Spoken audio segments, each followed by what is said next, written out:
All right. All right. All right. Good. Hello, everyone, and welcome to Columbus Landmarks interview with our guest, Kurt Moody, who is an FAIA. I'm Allison Circle, and I'm a board member of Columbus Landmarks. And in my last job at Columbus Metropolitan Library, I had the great joy of working with Kurt and his exceptional team, building 3 libraries, the most recent which was Carl Road, which just opened in September. So be sure and make a visit there. It's a privilege to sit down with Kurt today and ask some questions that relate to the work of Columbus Landmarks. Kurt started Moody Nolan almost 40 years ago, which I'm sure is very difficult for you to believe. But since that time, expanded in scope and scale, and it seems like every time I'm reading anything or at a meeting, it's like, oh yeah, Moody Nolan's doing that, and has expanded to 11 cities throughout the United States. So that's really an incredible accomplishment, Kurt.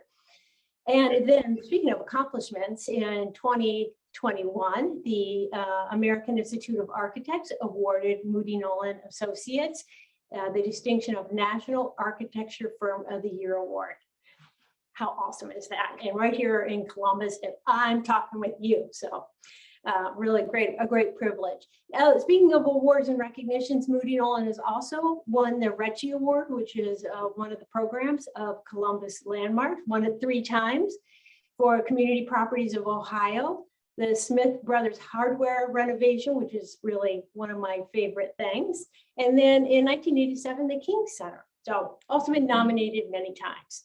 Just an incredible bounty of work there, Kurt, and it's just really, really impressive, and it's delightful to talk to you today. I often tell people of many of our community meetings we've had with resistant community members, and you have just so convinced them and taught them the beauty and importance of architecture that when you were done, they were like, okay, whatever you say. So it was magic. It was a delight to see and be a part of. So you ready for your questions? I'm ready. Okay, question number 1. The need for, they're over here, so I'm reading them. The need for greater equity in all areas has risen to the forefront of our national consciousness. How do you define and position equity in design in order to bring positive change in our communities? Well, we've been very fortunate in that in our firm, which is something when I founded the firm, I felt I needed to be a better example of diversity within the firm, not just asking our clients to be diverse. And so it became part of our design orientation. Quite frankly, we used to coin the phrase, we still do, diverse by design. Which instead of it just happening because of the laws and regulations and things of that nature, we said, diversity should be, in our case, something that's intentional, not just it happened, where we happen to hire a good number of diverse individuals. And therefore, we began the firm that way. And today we are, by the measuring sticks that come from the what's called the large firm roundtable in the United States, which is this top 70 firms that are over 150 staff members. We're one of those. We are the most diverse by percentage of all those firms. Wow. And therefore, when you talk about national conscience, it is absolutely one of the key issues that organization is dealing with today amongst all of their firms, and which is pushing to major corporations as well.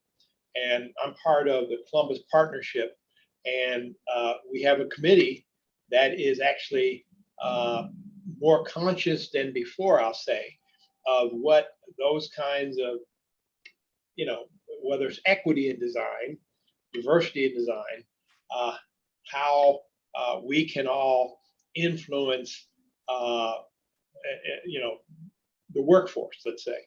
And from a design perspective, getting back to the large firm roundtable, it is strictly, again, a mandate that we've now set for ourselves versus it happening by accident. So that's kind of where we are with things. Right. Well, certainly that intentionality has, it is really a key factor there. It doesn't just happen by luck. Yes. It takes work and hard work and commitment. And you've done an impressive job about that. Okay, tell me about, I know this is something you're really excited about, and it has a lot of alignment with the strategies of Columbus Landmarks, which are equity, sustainability, and design excellence, and that's your legacy project. And tell us a little bit about it and the origin of that project and what you kind of your motivation around it.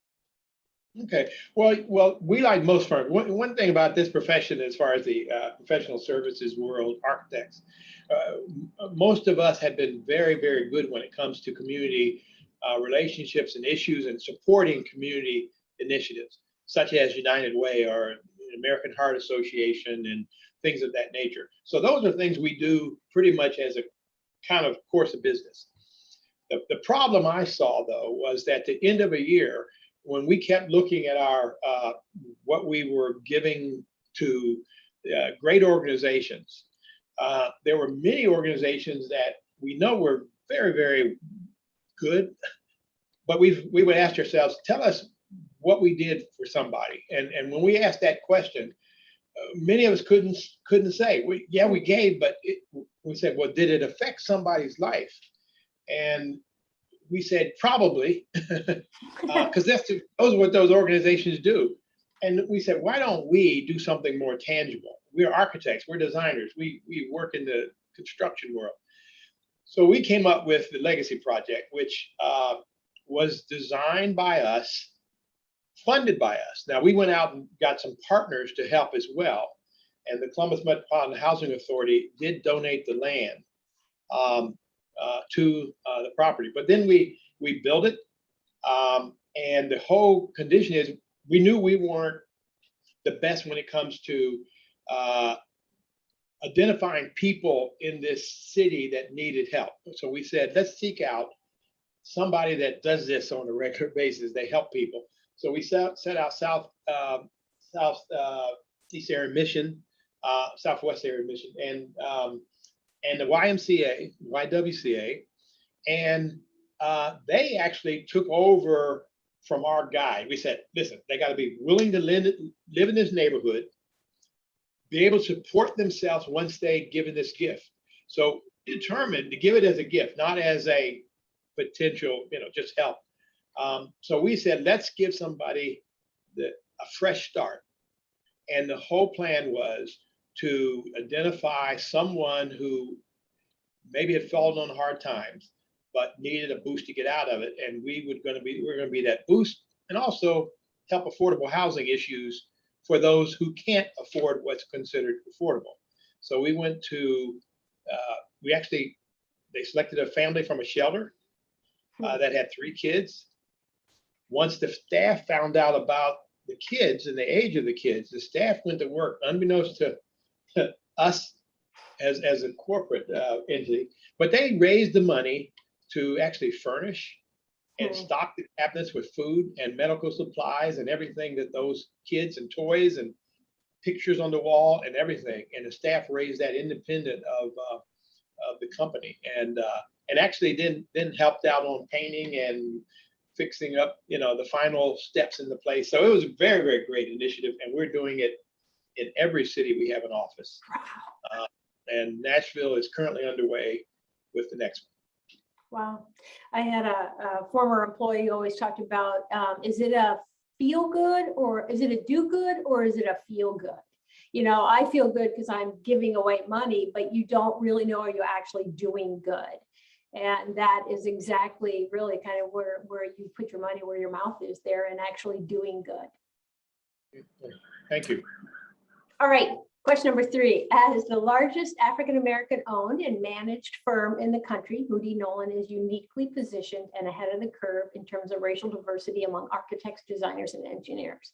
Talk about why achieving parity and encouraging more minorities to enter the field matters to the profession and to our communities. Oh, it's very, very important in a lot of ways. As most of us know, as we come up in our education, and those of us that may go to schools and do career days and different things of that nature, um, amongst the population, and not just the minority population, but amongst the population, there are professions that we are not identified in. Let's say the lack of people of color in certain professions is just a reality. There are, and this is one. Only 3% of the African of architects, registered architects in the nation, are African American. Wow. But we're 4 times that many in percentage of the of the population. So it's like, well, why? Because not exposed. Many of us don't know about this profession.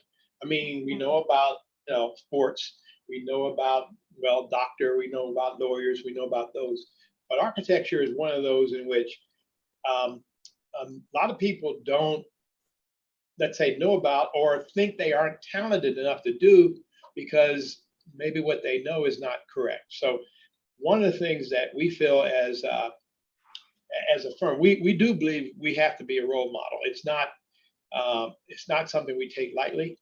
We think showing the society in general that firms like ours that have talent that you can't see by looking at a person's face.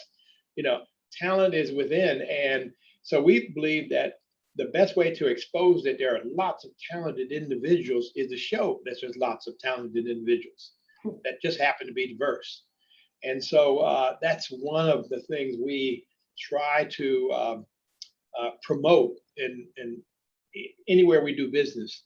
And it just so happened in today's world, I'm finding that it's even more important in some ways than when I first started the firm. So it is something that's needed. We want to encourage individuals who maybe are not sure they can do this. I was one of those individuals that was told that I couldn't do this. And so again, it's like there's got to be others like me that could be told the same thing, but do have the talent if they actually persevere. And so that's why for us it's very, very important to get out and encourage all that want to seek this profession that you can do it, both and from a gender perspective as well, because it had not this field had not been open to women as well for years. There were men on construction sites that didn't want to see a woman on the site, and that's changed, and part of it is because of the exposure. So that's kind of where we are today. Twice I went to high school with your CEO, Jonathan Moody, and went to East High School and Northland High School as part of gathering input for the libraries we were building. But he was very mindful of the role he was playing with those kids and spent time talking about what careers in architecture meant and what it took. And you could just see those kids who were like, oh, well, how about that? So it was really, just a really important experience for me as well for them. Jonathan, of course, did a beautiful job. So, all right. So Columbus Landmark celebrates design that endures. How important is it today for architects and developers to really embrace sustainability? I mean, I think that's baked into the work that you all are doing. But gosh, I was just reading about, the conference in Glasgow, and it just kind of depresses me to even read that. And yet it's in our hands today to work on little ways in order to achieve that sustainability. So give us your thoughts about that. Well, we're one of the professions in architecture that could have one of the largest, let's say, impact in this area, because sustainability, and for us at least in our practice, is not it's in our DNA now. We every project we design, it's an item that we absolutely have embedded in our approach. And as you know, there's all kind of reports, especially where we see some places in our societies where trash and things are building up, and it's like, well, plastics and different things of that nature is accumulating, and we're finding that if we can use sustainable materials and sustainable approaches to things, we can help the environment in many different ways to be more positive for our future than not paying attention to it. So since we influence the building world so much, and we can continue to make the environment a better place, not just when you get to a building, but because the building you're in is sustainable, because it has used materials and different things and products that are sustainable. Everything now is potentially sustainable, from the carpet to the paint to, you name it. And therefore, selecting those materials that really do the best job at addressing sustainability is something that not just our practice, but I think pretty much every practice in the nation is. If they didn't do it several years ago, we're all pushing it now, whether a client asks for it or not. That's just something that's really important for us to do. Well, one of the things I've learned most appallingly now that I'm on the board of Columbus Landmarks is, what is it, a third to a fourth of all landfill is construction debris. And they would just not, especially here in Columbus, we just knock things down. And where does all that go? It goes into a landfill. Just heartbreaking, honestly. All right, so this is a good one, and I know you and I have faced a couple of these, but I'll let you answer it, which is out of your own experience, your extensive experience. Tell us about a significant design challenge you were able to overcome and that resulted in something extraordinary. One of the things about the work we do is every project we take on is a challenge, is a specific challenge. And therefore, it's like, whether it's budget sometimes, and in today's world with the COVID and everything else happening, budgets are more influenced than other times in our history. And therefore, designing the buildings when materials are not readily available, things are backed up for months now, different things of that nature. So it's a problem. One of the challenges I will tell you that is maybe not unique, but as you talked about earlier, the community meetings. One of the challenges has been, and I'm going to just talk about some of the libraries because I know it's near and dear to your heart. Going to some meetings in which the public was not very trusting yet. I mean, meaning that they're just going to shove something in our face and do something we don't want, we don't want necessarily in our neighborhood. And I think the library's mandate, and then which trickled over to us, was that no, we're going to go talk to the community. There are things that we need as librarians to operate and have staff and propose, and so that's a part of it. But hearing from communities, that challenge is very important, because I will tell you, in today's world, not all architects hear very well. You probably heard every firm say, we listen. Well, some don't hear very well. They may be listening, but they're losing a whole lot of what is being said out there. And we are of the belief that we can listen to the community, and then we can still be very creative. And we know that sometimes, though, we're so creative, we want to go in and show them X, Y, Z, but going to the community first, saying, before we have all the concepts worked out, is a very good step. So the challenge, again, talking about challenges, I think that some of our biggest challenges going to communities and then delivering for those communities. At the same time, delivering the nucleus of what the client, being the Metropolitan Library, is wants and needs in order to address the things it's trying to address in its overall plan. and sometimes they don't all go together. Um, and sometimes what the community wants is at odds with what the architect really thinks they need. And I think mitigating that situation is something you learn over years. And we've been fortunate in it because we work with a lot of communities that we've learned to at least do listen and hear very well. I'll say that. So that's something that I would believe is a significant challenge. I've told so many people, Kurt, about the moments of, I think you hit on it really well, is that the community is untrusting at first. And there was one, oh, it was so funny to me. They're like, well, we don't want what you're, we don't want anything like that. We want something like that. And you said, oh, that? I did that. And then I've been like 3 times in a row. And then they're like, oh, okay, all right. It's like it took that to build that trust. But in order to deliver on that architecture, that really had to happen. And honestly, I thought you were such the master at it. It was just great. So thank you for all of that. And I think to your point, it allowed us to build something that really heralds those communities. I will say another really key part to that was the work that Jonathan and I did in going to the schools. And once the kids said what they wanted, then the elders in the community said, hey, this is for them, if that's what they want. So that was really great. Okay, so we're on to the last question, which is for you. What is your personal favorite landmark? I still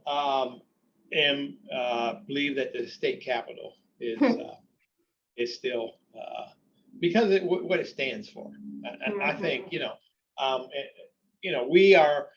we work for a lot of developers, and the developers' approach is to there's a return on investment necessary from the developer's approach.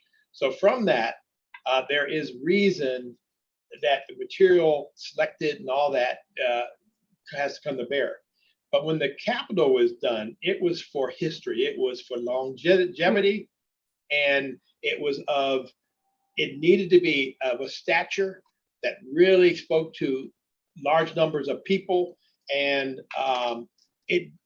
those kinds of things are not always something that we as architects get a chance to respond to, but that's why I think that project deserves consideration. That's a beautiful answer and really inspiring. So with that, that's my last question. Again, I want to thank you so much for your time today. Thanks for all that you do for these, this profession, for our community, and really for the real joy that I had in working with you and your team, because together we created some really great buildings. So thank you for that. And on behalf of Columbus Landmarks, thank you, and enjoy the rest of your day. Thank you. All right, Allison, thank you. Thank you. Okay. I gotta hit record there. Okay. Oh no, I hit the wrong one. All right, I got my glasses on for that. All right.